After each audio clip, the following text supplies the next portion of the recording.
to the box office here, and yeah, it is actually a pretty okay box office. They're saying it's a slow weekend, but a movie opening to $36 million is not really a quote unquote slow weekend. Last week was a slow weekend because there was nothing releasing because people don't go see movies.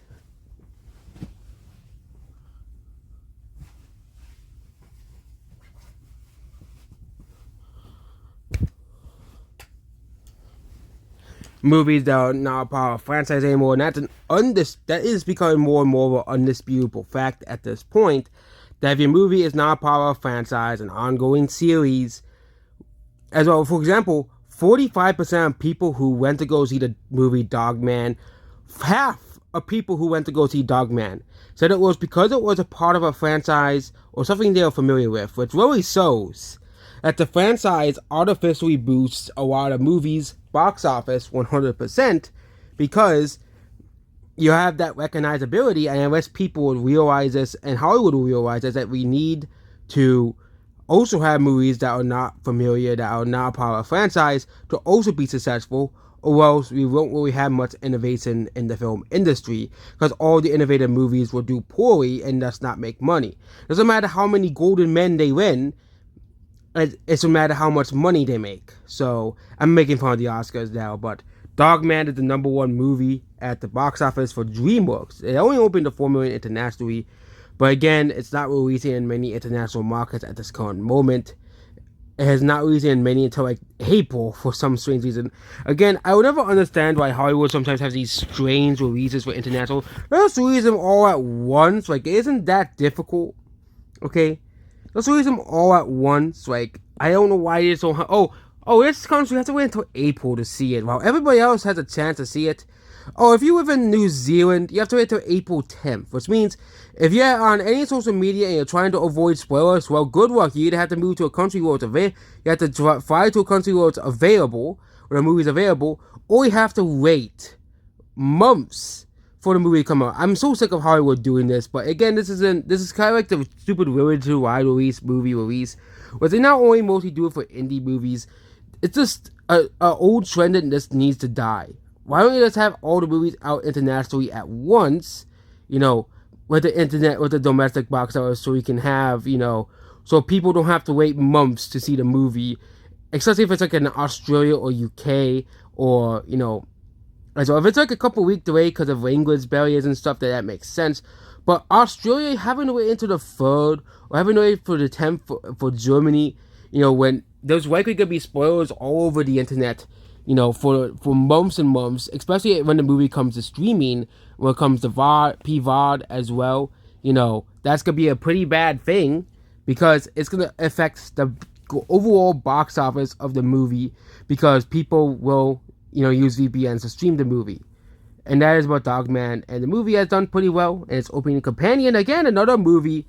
Not, horror movies used to be immune to this, obviously. They used to be immune to this whole thing. But this movie costed almost nothing to make. But even then, this movie isn't doing too well at the box office. This movie isn't making that much money. Again, we're going to continue sounding the alarms in Hollywood and the struggle with non-franchise movies. This will probably be the openings we're going to have for the next couple of weeks.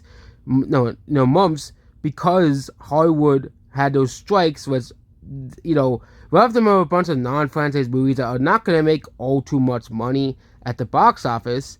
And Companion isn't doing too well at the box office. So, again, another failure for the non-franchise movies as well.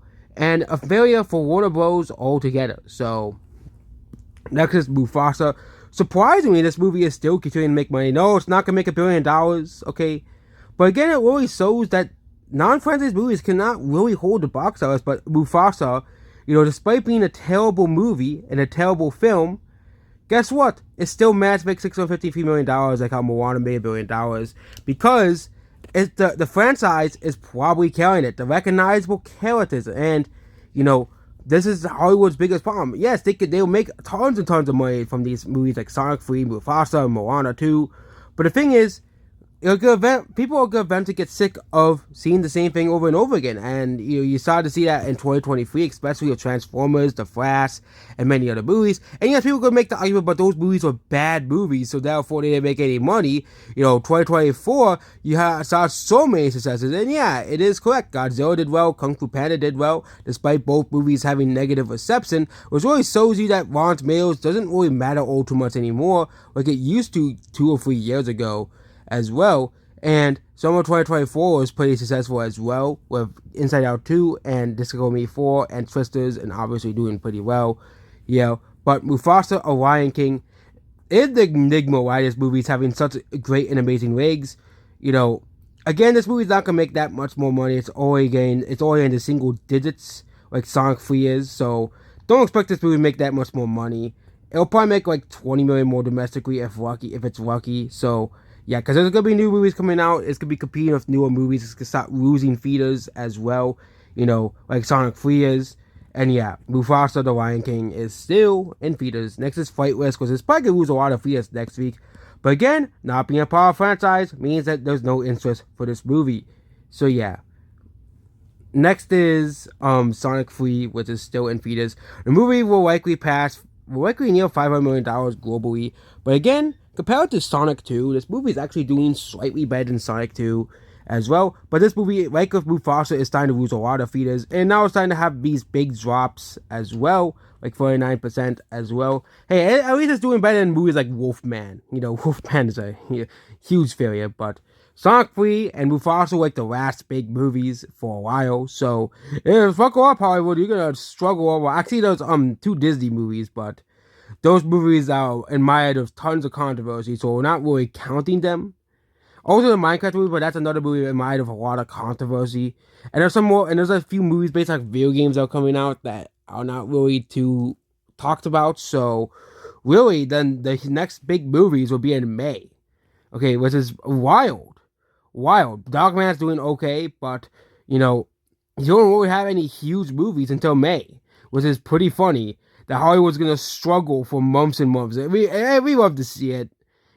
Hollywood pushed the wokeness upon everybody, and now they pay the price for the woke. Sonic 3, again, that movie. Sonic 3 is not woke, but Sonic 3 is doing okay at the box. It has made a decent amount of money for Paramount, obviously.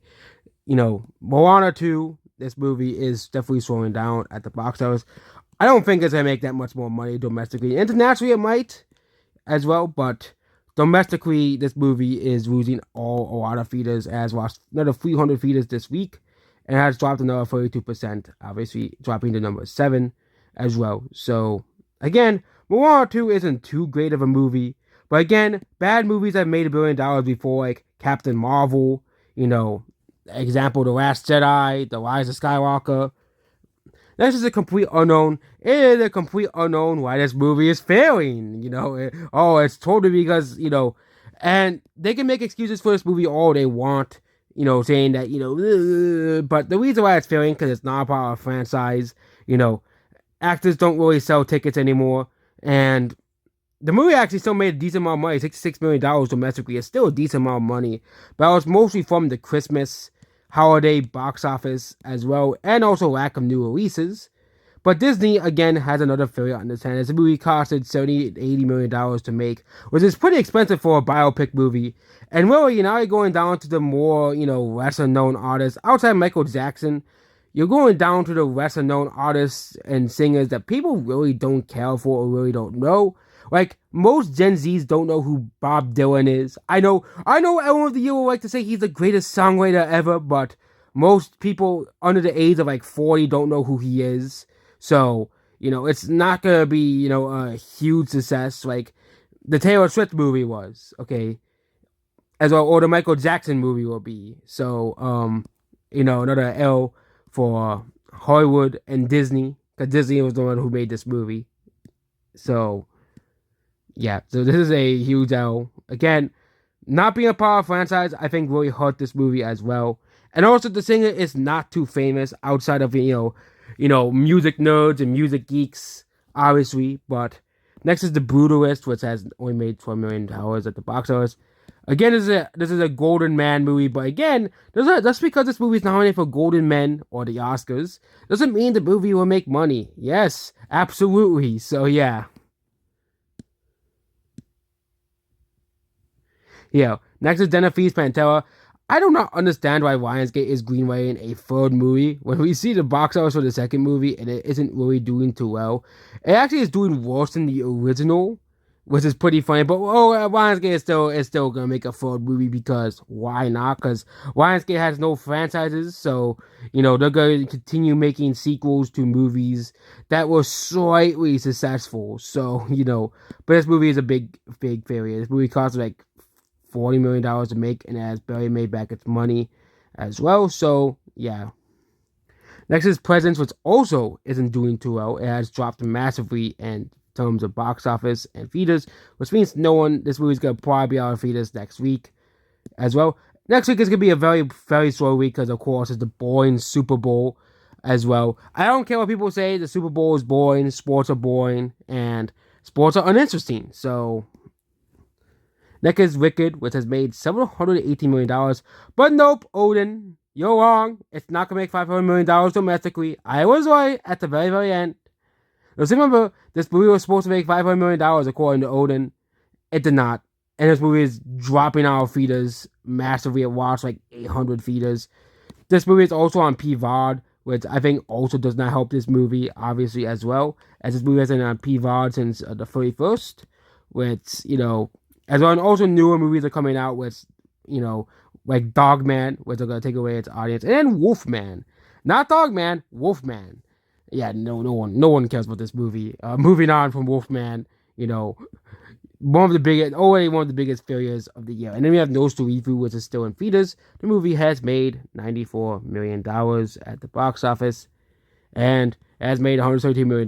There's actually a record high for Robert Eggers, a pretty underrated director. His movies are usually pretty good. So that's what this video here. Goodbye.